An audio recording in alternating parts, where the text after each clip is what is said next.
There's only 2 weeks left. Things need to start slowing down.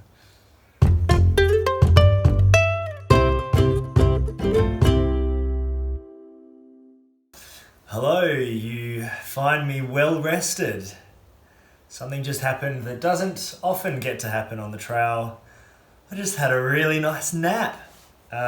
Because yesterday was a little bit longer than I expected it to be. Today was, about 5 kilometers shorter. So I got to camp very quickly and managed to sprawl all of my stuff out and have a little quick kip. So apologies if I make even less sense than normal because a little dazed. But this is Scott's shelter that you find me in. And it's a little bit more than a shelter. There's a few bunks. It's quite enclosed actually. Most shelters are quite open and you can get hit by the elements. But it's very, very cozy in here, particularly for a shelter. So today I left Rocky Paddock quite early, got up, got moving and made my way through to Warren Conservation Park. I have a confession to make. I had never ever heard of Warren Conservation Park before I did my little bit of research into the Heysen Trail, and I can't believe that I hadn't. It's a beautiful place. In fact, one of my favourite parks that I've been through since I've been on the trail. There was such a diversity. So I started out walking at a relatively high altitude coming in from Warren Tower, which had a beautiful view. It would have been even more beautiful if it wasn't a grey overcast start to the day.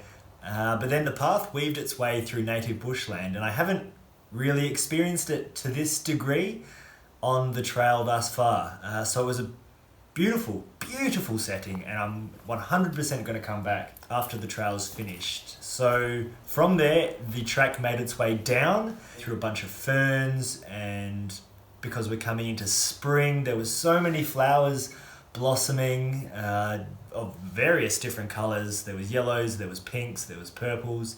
So a really beautiful display on the conservation park floor. And from there made it back up again to see one last glimpse at the landscape before I made my way out here to Scott's shelter, where I ran into some more tall pines. They seem to be following the trail around this area.